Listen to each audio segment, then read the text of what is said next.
Bismillahirrahmanirrahim. From today's we are going to start new series of lectures belonging to our 16th chapter, that is environmental chemistry.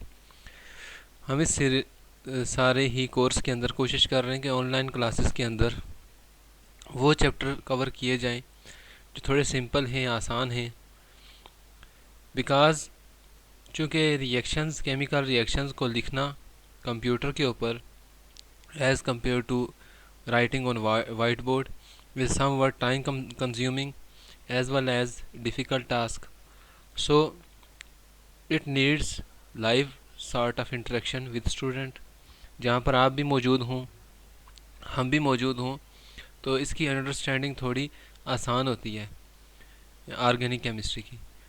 Online classes के अंदर अगर हम इस तरह की चीज़ें कवर करें तो चूँकि आपकी और हमारी मौजूदगी वर्चुअल है, रियल नहीं है, तो इसमें आपको काफ़ी दिक्कत पेश आ सकती है समझने में।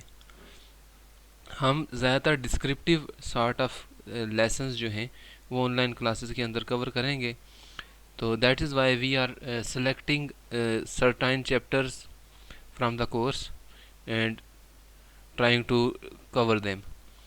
This is our 16th chapter. This is very interesting and easy chapter once again, and यहाँ पर से लॉन्ग क्वेश्चन और शॉर्ट क्वेश्चन सारे ही क्वेश्चन आते हैं। आप लोगों से गुजारिश है कि इन्हें ज़रा तफसील से देखिएगा, समझिएगा और साथ साथ इनकी रीडिंग भी कीजिएगा, तो उम्मीद है कि ये ज़्यादा आसानी से आपको समझ में आएंगे। चैप्टर नंबर 16 है environmental chemistry, and today we are going to discuss its introduction. Environmental chemistry deals with the chemicals and other pollutants in the environment. Chemicals, pollutants are substances that harm life on earth. What are sources of pollutants, reactions of pollutants, transportation of chemicals and other toxic substances especially created by human activity in the environment, and their adverse effect on human beings. This branch of chemistry is interrelated with all other branches of science. यानी ये branch of chemistry जो है ये related है biology से भी, physics से भी, medicine, agriculture, public health and sanitary engineering से भी। तो इन्वायरमेंटल केमिस्ट्री डील करती है sources, reactions and transportation of chemicals and other substances. Environment basically 4 तरह के कंपोनेंट से कंपोज होता है। एटमॉस्फेयर यानी कि हवा, आबो हवा। हाइड्रोस्फेयर यानी वो एरिया जिसके अंदर पानी पाया जाता है, वाटर। लिथोस्फेयर यानी hard crust of earth, dry earth. And ecosphere where life is possible, जहाँ पे ज़िंदगी पाई जाती है, इसे इकोस्फेयर या बायोस्फेयर भी कहा जाता है। एटमॉस्फेयर जहाँ पर जो है वो ज़्यादातर हवा पाई जाती है ज़मीन के गिर्द, वो एरिया। हाइड्रोस्फेयर जहाँ पर वाटर एग्जिस्ट करता है। Lithosphere dry land, rocks, soil. And ecosphere where life is possible. Let's start from first component of environment, that is atmosphere. The layer of gases surrounding the earth is called atmosphere. ज़मीन के गिर्द gases का गलाफ, गैसों की तय, इसे atmosphere कहते हैं। एटमॉस्फेयर की थिकनेस सरफेस ऑफ अर्थ से 1000 किलोमीटर अबोव है। हाफ ऑफ द मास जो है वो ज़्यादातर कंसनट्रेटेड होता है, आधे से ज़्यादा मास गैसेस जो है वो 5.6 किलोमीटर के रीजन के अंदर ही पाई जाती हैं।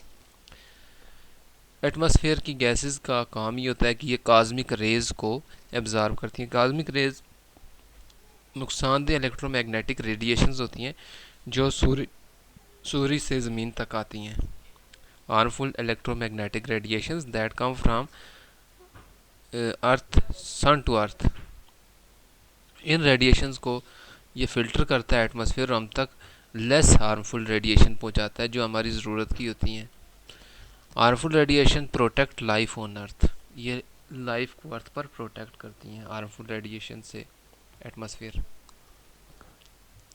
अब एटमॉस्फेयर के अंदर कौन कौन सी गैसेस पाई जाती हैं? सबसे ज़्यादा पाई जाने वाली गैसेस नाइट्रोजन होती हैं 78%, दूसरे नंबर पे हाइड्रोजन होती है 20.9%, उसके बाद कार्बन डाइऑक्साइड होती है 0.03%, आर्गोन होती है 0.90%, और अदर गैसेस होती हैं। अदर गैसेस में मीथेन आ गई है, मीथेन है, ऑक्साइड्स हैं सल्फ़र के और नाइट्रोजन के वगैरह। इसके अलावा नोबल गैसेस हैं, इसके अलावा जो हेलोजन्स हैं, तो ये दूसरी गैसेस भी 0.1% पाई जाती है। मेजर पोर्शन नाइट्रोजन, ऑक्सीजन और कार्बन डाइऑक्साइड का होता है।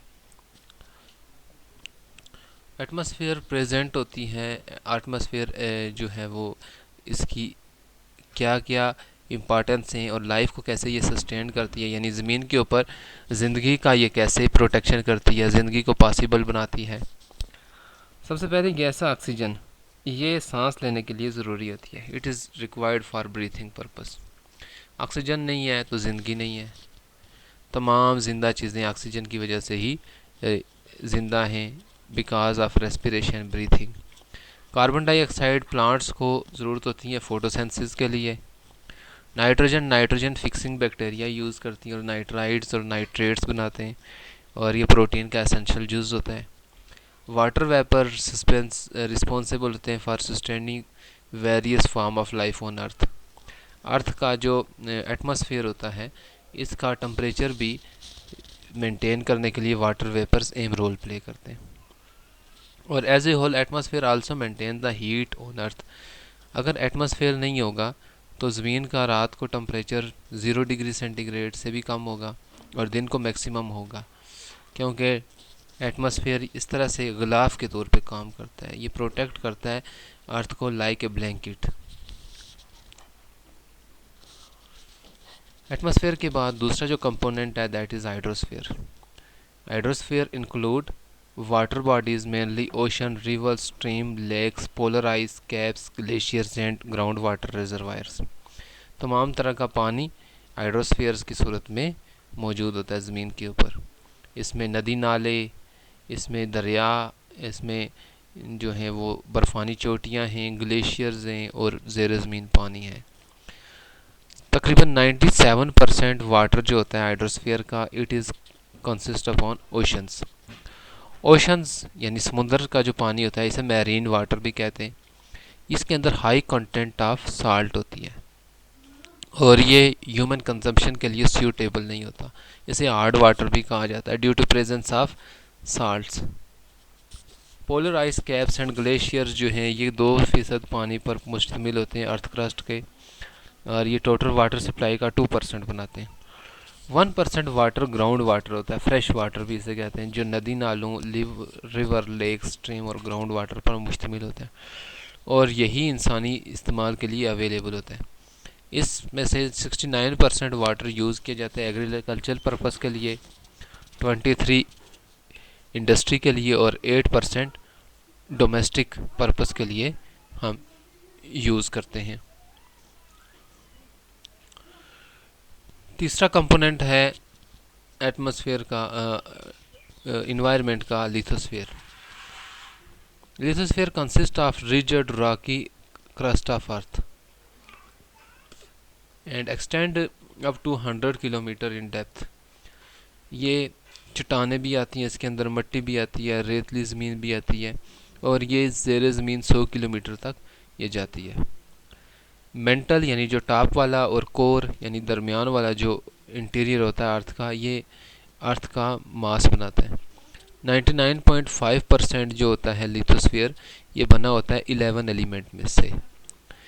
इन 11 एलिमेंट में ऑक्सीजन है 46%, सिलिकॉन है ऑलमोस्ट 27%, एल्यूमिनियम है 8.3%, आयरन है 5.0% और कैल्शियम है 3.63%। तो ये सारे एलिमेंट मिलकर लिथोस्फीयर बनाते हैं। सोडियम 2.83% है, पोटाशियम 2.59% है, मैग्नीशियम 2.09% है, टाइटेनियम, हाइड्रोजन एंड फास्फोरस तीनों मिलकर 1% बनाते हैं, और दीगर एलिमेंट जो ट्रेसेस में पाए जाते हैं, इनमें कार्बन है, मैग्नीज है, सल्फ़र है, बेरिलियम है,